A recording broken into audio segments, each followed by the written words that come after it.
ఇక లోక్సభ కొన్ని రాష్ట్రాలకు అసెంబ్లీ ఎన్నికల షెడ్యూల్ను ఎన్నికల సంఘం సాయంత్రం 3 గంటలకు ప్రకటించనున్నది. కొత్తగా నియమితులైన 2 ఎన్నికల కమిషనర్లతో ప్రధాన ఎన్నికల కమిషనర్ సమావేశమైన అనంతరం ఈసీ అధికార ప్రతినిధి తమ సోషల్ మీడియా వేదిక ఎక్స్ ద్వారా ఈ విషయాన్ని వెల్లడించారు.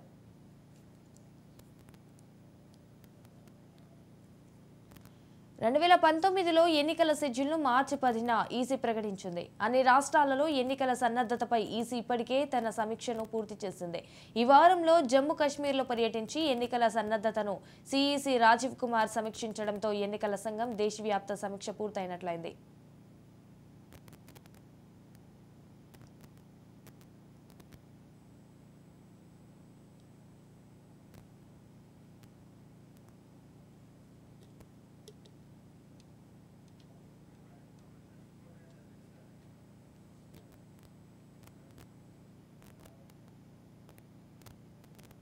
రైట్గా దీనిపై మరింత సమాచారం మా ఇన్పుట్ ఎడిటర్ కోటిరెడ్డి అందిస్తారు.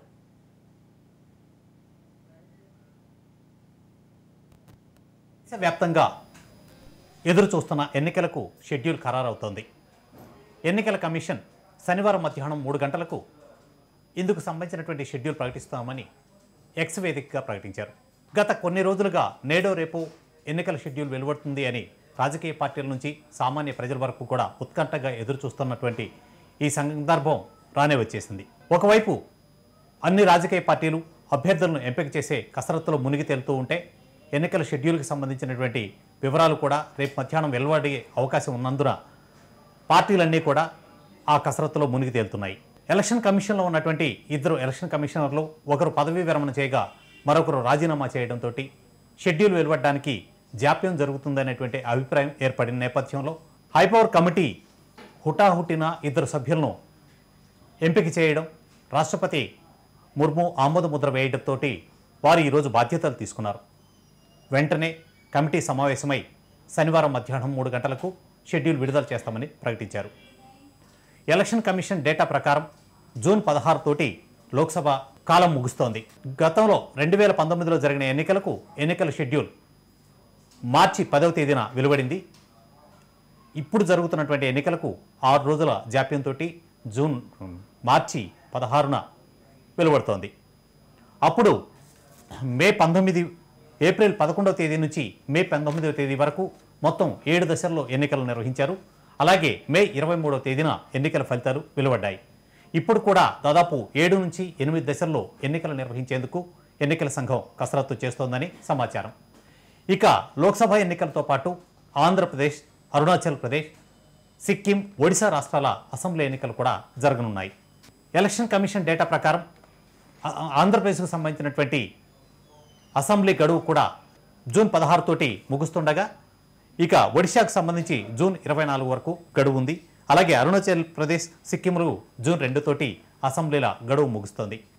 మొత్తం మీద ఈ 4 రాష్ట్రాల అసెంబ్లీ ఎన్నికలతో పాటు లోక్సభ ఎన్నికలు కూడా ఈ దఫా ఒకేసారి జరుగుతున్నాయి. ఒకవైపు దేశవ్యాప్తంగా జమిలీ ఎన్నికలకు సంబంధించినటువంటి ప్రచారాలు జరుగుతుండగా జమిలీ ఎన్నికలకు సంబంధించి ఏర్పాటు చేసినటువంటి కమిటీ నివేదికను ఇచ్చింది. ప్రస్తుతానికైతే అందుకు అవకాశం లేకపోవడంతో 4 అసెంబ్లీలు లోక్సభ ఎన్నికలు నిర్వహించేందుకు ఎన్నికల కమిషన్ పూర్తి స్థాయిలో కసరత్తు చేస్తోంది. శనివారం షెడ్యూల్ విడుదలైన వెంటనే దేశవ్యాప్తంగా ఎన్నికల కోడ్ అమల్లోకి వస్తుంది. ఇక ఎన్నికలు జరగాల్సినటువంటి శాసనసభ ఎన్నికలు జరగాల్సినటువంటి 4 రాష్ట్రాల్లో కూడా ఇందుకు సంబంధించినటువంటి కసరత్తు పూర్తయింది.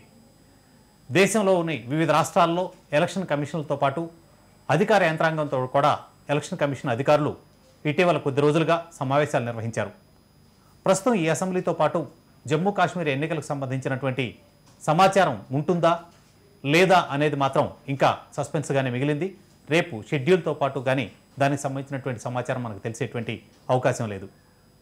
ఆర్టికల్ 356 సంబంధించినటువంటి నిర్ణయం తీసుకున్న తర్వాత కాశ్మీర్లో ఎన్నికలు నిర్వహించేటువంటి అవకాశాలపై ఇటీవలనే ఎన్నికల కమిషన్ కాశ్మీర్లో పర్యటించింది.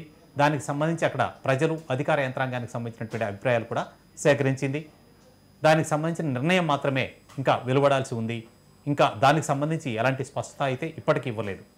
రేపు షెడ్యూల్లో ఈ 4 రాష్ట్రాలతో పాటు జమ్మూ కాశ్మీర్కి సంబంధించినటువంటి ఎన్నికలు కూడా నిర్వహించేట్లయితే మొత్తం 5 రాష్ట్రాల ఎన్నికలు ఉండే అవకాశం ఉంది. లేకుంటే లోక్సభ ఎన్నికలతో పాటు 4 రాష్ట్రాలకు సంబంధించిన ఎన్నికలు మాత్రమే జరుగుతాయి. ఈ 4 రాష్ట్రాల్లో కూడా అటు అధికార పక్షాలు అలాగే విపక్షాలు కూడా ఎన్నికల కసరత్తు దాదాపు పూర్తి చేస్తున్నటువంటి దశలో ఎన్నికల కోడ్ అమలులోకి రాగానే ఇక ప్రచార సరళి అంతా ఊపందుకునేటువంటి అవకాశం కూడా కనిపిస్తోంది.